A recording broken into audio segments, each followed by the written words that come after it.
At the Prime Minister's press conference today, a journalist asked Scott Morrison a question that to me helped to explain the fall of Afghanistan to the Taliban extremists. And as we see now, people in Afghanistan desperate now to get out of Kabul.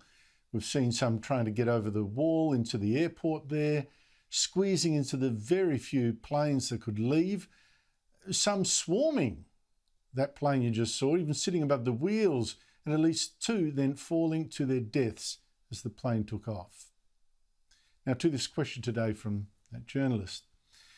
Could Scott Morrison guarantee, she asked, that none of the 250 Special Forces soldiers that is now rushing to Afghanistan to help Australian citizens and permanent residents escape are not accused war criminals, men mentioned in the Brereton inquiry?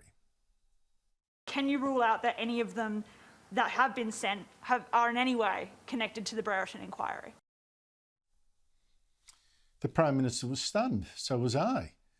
I mean, here we have Australian soldiers, all men, risking their lives to save other Australians from danger. And a journalist is asking if they're pure, if they're not war criminals.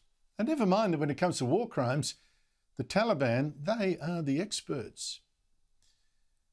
Now, look, for all I know, the journalist already regrets her question, heated moment, all that kind of stuff.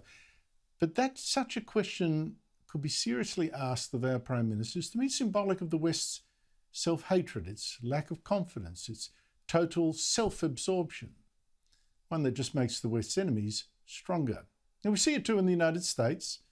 I mean, you look at the CIA, the feared CIA that supposedly knows how the whole world is going at any 1 second, or did.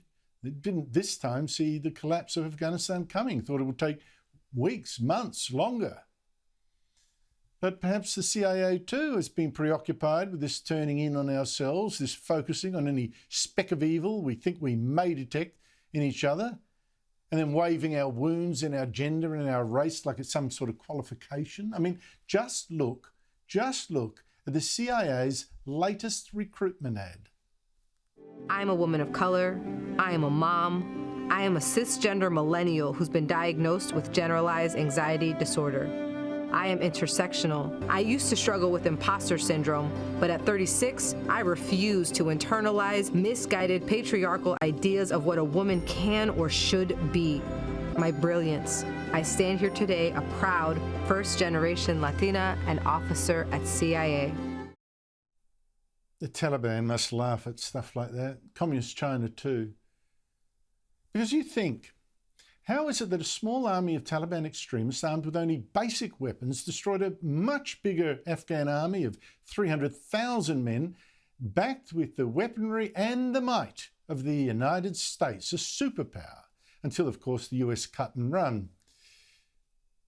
The difference that counted in the end obviously wasn't the weaponry and wasn't the numbers. It was self-belief. The Taliban believed in themselves and their enemies did not, so they stopped fighting.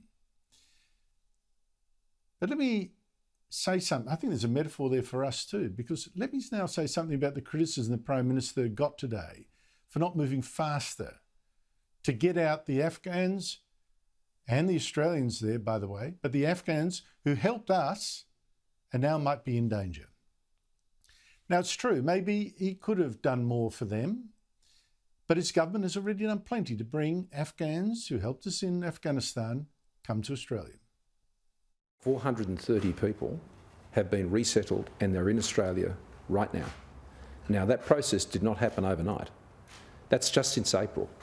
There are many months involved in both going through the appropriate processes of identifying people, looking at what they've been able to do with us, going through medical checks, doing all of those necessary things that Australians would expect of their government to do in any such program. 1,800 have gone through that process over the course of our government. Now, if our government hadn't insisted on such checks, who would have forgiven him if among the many decent Afghans that we hurried in were some who turned to extremism, as we've seen in notorious examples in the past? And one more thing. The Afghans over there were not helping our soldiers. Our soldiers were helping them to build a better country for themselves, one that many Afghans now just refuse to defend. And Afghanistan fell much sooner than the government expected because of that. Because in the end, more Afghans prefer to risk death fighting for the Taliban than fighting against it.